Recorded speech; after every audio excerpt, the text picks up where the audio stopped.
Hello, my name's Amanda Snyder, and today we'll be talking about reinforcement and determining the functional behavior. There's different steps to this, but the first step is to understand the behavior. So when we look at a classroom and we see something going on and we think to ourselves, that behavior stands out. We want to take note of what is that behavior, okay? What exactly does that behavior look like? Is it reoccurring? And we try to look at it from an unbiased opinion, okay? So we sit there and we look at it as just an observation, not something that we feel a certain way towards. When we take these notes, we want to be as specific as possible because we might not be the only person that will be observing this. There might be other people who will be observing as well. So we try to be as detailed, to be as specific so that our data is clear, so that we can really take a look at what's happening. So the next step is to gather and collect data. So we see a behavior, we know it stands out, and we need to know what's going on. We need to know what's happening before, during, and after the behavior. Is there a trigger? Is there something that happens right before every time that sets off this behavior? Where is the behavior happening? Okay. Is it only happening in the classroom, or is it happening out in the playground as well? And then how frequently is this behavior happening in each element? So is it happening more frequently in the classroom, or is it happening more frequently outside? When we're addressing and trying to figure out what exactly this behavior is, we need the proper data to be able to sit there and say, this is exactly what's happening. And we think this might be why. That is our next step, is identifying the function of the behavior. So when we talk about the function of behavior, there's 4 different functions of behavior. The first one is sensory. So for example, if a student is sitting there tapping his pencil on a desk, is it fulfilling stimulation for him or her?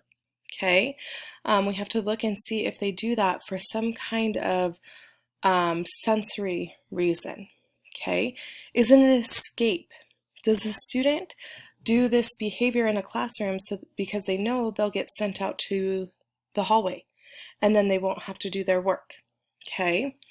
Is it for attention? Do we notice that the student does this behavior and then looks around the classroom and laughs with the rest of the class because they're looking for that attention? Or is it a tangible behavior, or tangible? Does the behavior provide activities or items? So if the student knows, if I act this way, the teacher will send me in the corner to read by myself, and they enjoy reading by themselves, then it would be a tangible function of behavior because they would want to go and sit in the corner and read by themselves.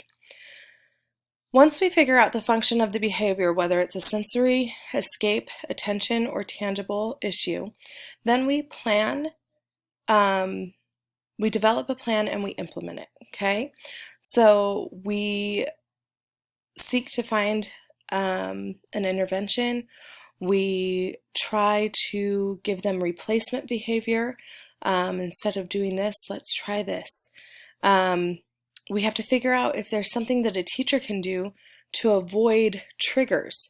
So if there's something that the teacher does in the classroom that triggers the student, for example, if the teacher gives free time to those maybe who finish their work early, and so the student just writes in whatever he or she wants so that they can have their free time, well, then the teacher would probably want to avoid doing that in the future.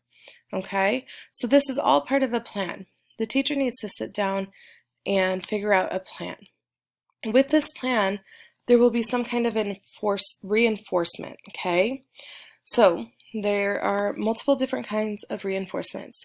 There is positive reinforcement, there's negative reinforcement, there is positive punishment, and there is negative punishment. And then you have extinction.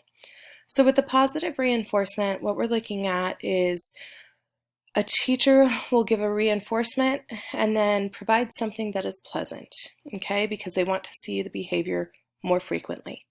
Okay, so then you see them the behavior more frequently, and then the student will do it because they receive something that is pleasurable to them. Okay? Negative reinforcement is where the student decides to change their behavior because something unpleasant is given, okay? So, for example, a negative reinforcement might be, I'm trying to think, something that's unpleasant. If a student is sitting there tapping their pencil, then the teacher might take away the pencil if it's an unpleasant thing in their environment, okay? Positive punishment, okay? This is where the behavior will decrease because something is provided that's unpleasant, okay? So the behavior decreases because they don't want that unpleasant thing, okay? Now, negative punishment is where the behavior decreases because something that is pleasant is removed.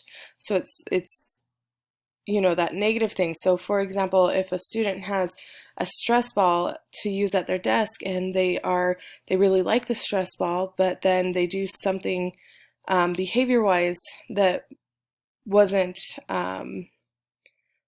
good, then the teacher might take the stress ball away, which would make the student unhappy, but the student would know, I can't do this behavior or my teacher's going to take away the stress ball. Extinction is withholding of something that is pleasant in order to eliminate the behavior. Okay, so extinction, for example, is when you just kind of withhold, you ignore, you don't do anything about it. Okay, the next step after figuring out what kind of reinforcement you're going to have is to implement the plan. With daily implementation, we're looking for consistency, we're looking for structure, we're looking for data on how it's working. We're looking to see what changes occur. With these changes, they can take time, so we have to be patient, okay?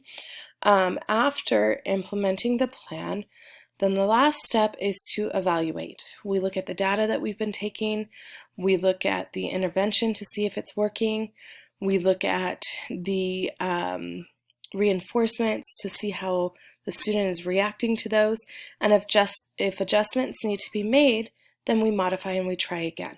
Okay, no plan is perfect. We go and we try the best we can, and if something just doesn't work right, well then we modify and we figure out what will work better.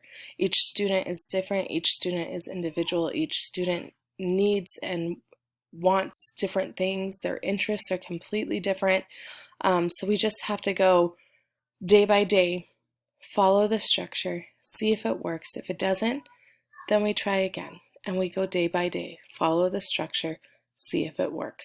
This is the best way to support our students, is giving them that structure and that consistency to help them achieve a change.